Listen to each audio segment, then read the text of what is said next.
구독과 좋아요는 큰 힘이 됩니다. 댓글로 여러분의 경험도 나눠주세요.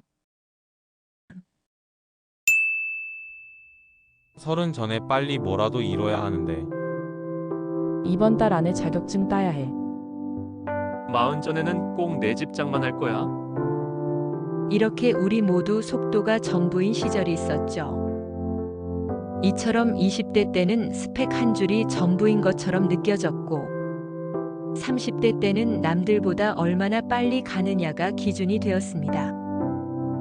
마치 늦는다는 건 세상에서 탈락하는 일인 것처럼 우리는 서둘러야 했고 쉬는 것마저 죄책감이 되곤 했습니다. 그렇게 매일이 속도와 경쟁의 연속이었고 더 빨리 취업한 사람, 더 빨리 결혼한 사람, 더 빨리 내 집 마련한 사람. 비교는 항상 어디까지 했냐? 늦는다는 건 무능하다는 뜻처럼 느껴졌습니다. 그래서 우린 쉬지 않고 달렸습니다. 아파도 지쳐도 속도를 멈추면 안 된다고 믿었죠. 그렇게 속도는 능력이자 곧 생존이었습니다.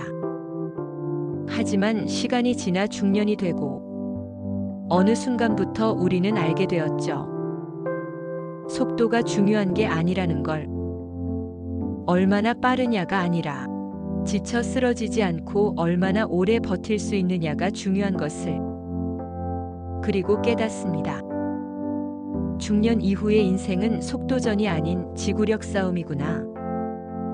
젊었을 땐 자고 일어나면 모든 게 회복이 되어 있고 마음도 체력도 관계도 어제의 피로가 오늘엔 가벼웠는데 하지만 우리는 압니다.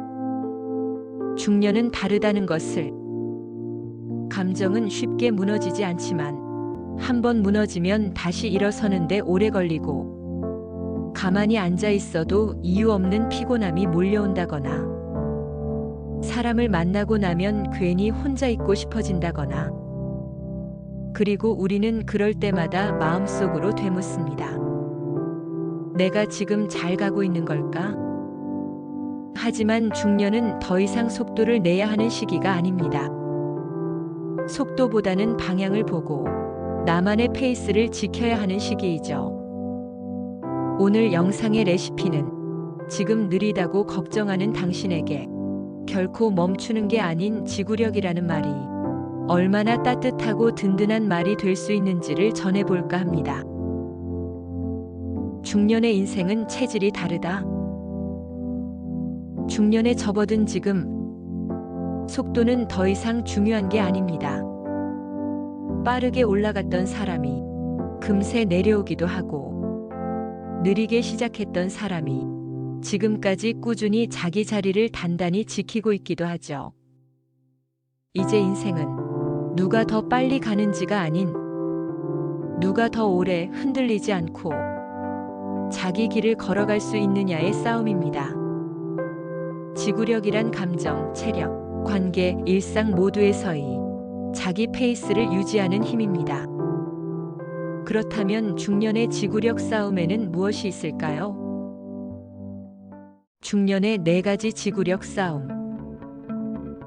첫 번째, 감정의 지구력.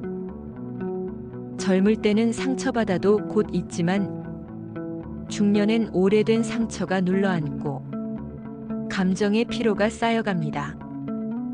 지구력이 있는 사람은 감정을 숨기지 않고 다스릴 줄 아는 사람입니다. 두 번째, 관계의 지구력.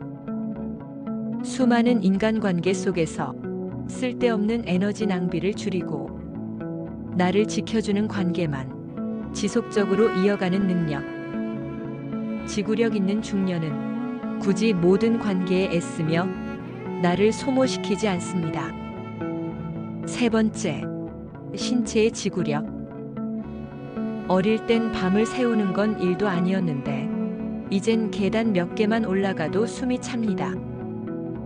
여기저기 온몸이 아프고 관절이 아프고 하지만 진짜 지구력이 있는 사람은 무리하지 않고 자신의 몸을 알아가며 건강을 투자처럼 관리하는 사람입니다. 내 몸 내가 지키고 관리하는 것은 이제 필수입니다.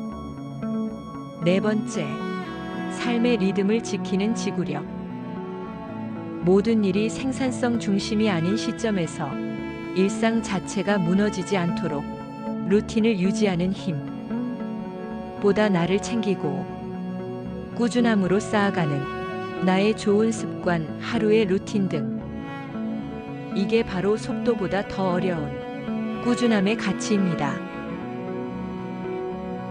우리 모두가 젊을 땐 누군가를 이기려고 애쓰기도 했습니다.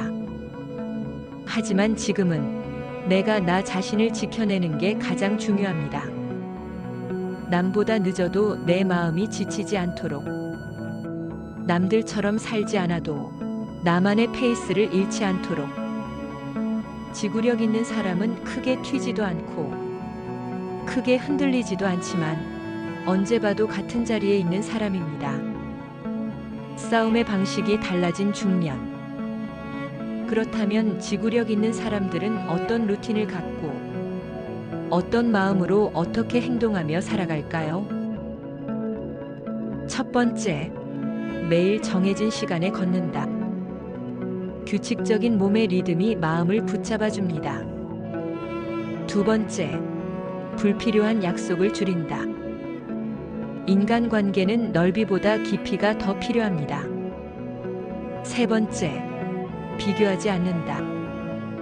속도가 다른 건 시작점도 목적지도 다르기 때문입니다.